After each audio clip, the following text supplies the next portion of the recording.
Let's go. Let's go. Dead.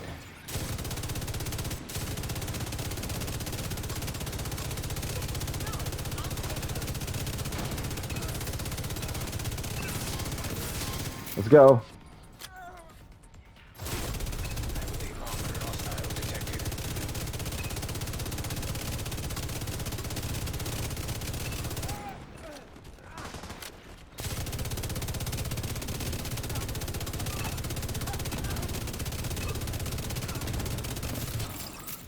Let's go. Alright, so I hope you guys enjoyed that clip, showcasing how this build performs in PvE. Now we're going to talk about it and give you guys a full breakdown. Note that this is only a blueprint, a template build for you guys to use in PvE, of course. Now, I know a lot of you guys are probably tired of using Striker and you're looking for something else. Now, Tipping Scales is not Striker, but it has similarities, just a little bit. And we're going to go over the pieces that we have so you guys can see everything that we put together and why we put this stuff the way we have it. Now, we're using Gunner. Why? Because Gunner gives you 10% armor on kill. You definitely need armor on kill when you're in PvE. One of the best specialization sets to use in the game because of that. And you can actually get that armor on kill up depending on how much armor core you have. So I'm sitting at 1.1. So me sitting at 1.1, which is going to give me 114,000 armor on kill. Now if I tuck a blue core off, it's going to turn that core, that armor on kill, to 96,000. So that's how that works. If you guys did not know, now you know. We're using the GR9 and we put killer on it. Why? Because killing an enemy with a critical hit grants 70% critical hit damage for 10 seconds. With tipping scales, everything is going to be dead in front of you. Why? Because we have 305 bullets in the mag. Tipping scale gives you 30% magazine size. So with the GR9, you just increase how much damage you're going to dish out and how many bullets you're going to be spreading to anybody in front of you, of course. Now, our secondary weapon is the Caretaker with perfect killer on it. Now, you can use any weapon of your choice, but I think killer is the perfect talent to use in PvE, especially right now. But back to the primary weapon. I know a lot of you guys probably want to use the Tinker Mask so you can run dual LMG. Now, I was trying that too.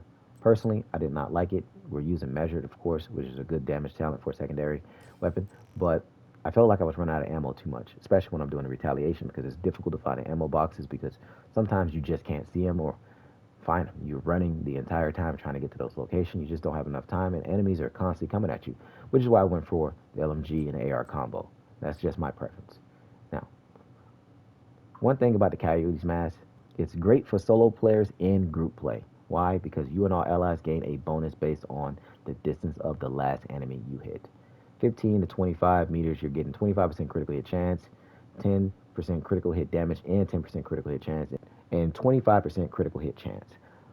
It's great to utilize for yourself and in groups, mainly because your teammate might not have enough crit chance on their build. You can't trust them to do so. But with this, it fixes all of that just to give them that extra bit of push that they need. Now, we're utilizing Obliterate chestplate. And I know a lot of you guys are probably asking why I'm not using the tipping scales chestplate. It has a unique talent called sustainability, increase maximum number of stacks from 50 to 70. That's not really weapon damage based, which is why we're not doing that.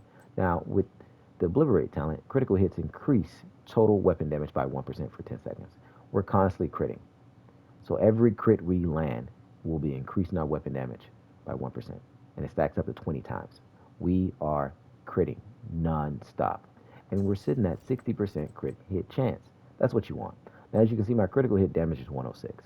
Now, if I start firing my weapon with this set, it's going to increase my crit damage. I'm going to show you. Remember, my crit damage is 106 right now, but I got 60% critical hit chance. So we're going to stack this bad boy up. Liberate, we didn't even proc killer, which is fine. We're just going to stack it all the way up so you guys can see how much crit damage we're going to have. Damage. We have 456 critical hit damage, as you guys can see, with 60% critical hit chance. Anything in front of you is dead, plus the additional 6% armor damage. Everything in front of you is going to die. LMGs automatically roll with damage targets out of cover. Your minor attribute can be anything, so you need to make sure you roll that damage to armor, of course, because it automatically comes with damage to targets out of cover. This is what you want it to look like, of course. And for those of you guys who want to know, my expertise on my LMG is 12. So it doesn't matter. I was using this when it was like, it had 0 expertise. I was using it. And my AR is expertise 30. So I don't want you guys to get in your head, oh yeah, you got expertise. No, you're still going to dominate with this build. Whatever expertise you are, just level up your LMG to whatever level you are within the expertise. Doesn't matter. So we have additional chest plate that I want to show you guys if you don't have the Grupo. Now you can go with a Palisade. Now a Palisade, we got Obliterate on it, and I think it's great. Why? Because I wish it was a crit chance there instead of armor regen. Of course, that's what you want, crit chance and crit damage. But unfortunately, I couldn't get lucky to find that double crit one, so this was the best that I had. Now, reason we're going to use the Palisade is because Palisade gives you additional 10% armor and kill. Now, my armor and kill is sitting at 225,000. So depending on the situation, depending on the mission or what I'm doing, I need an extra bit of armor and kill. I'm always going to go with that. I'm going to show you. So I have no armor, as you guys can see. Watch how fast my armor goes back up. Just from shooting. So if you're in cover, building up those stacks, building up your crit damage, everything in front of you is going to die. That's why you want to go with something like this.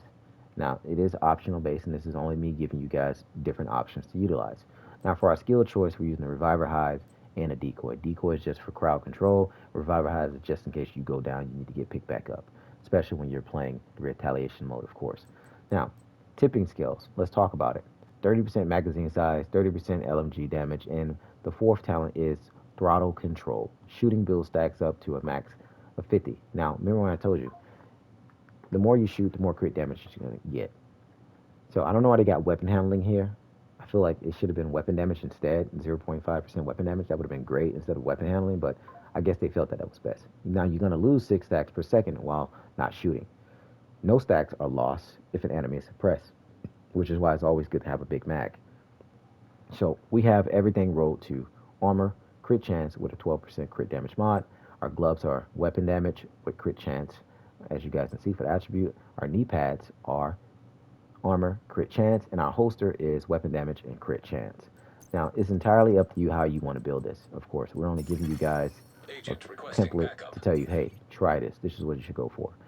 Now, the backpack of tipping skills has a unique talent called Snowball.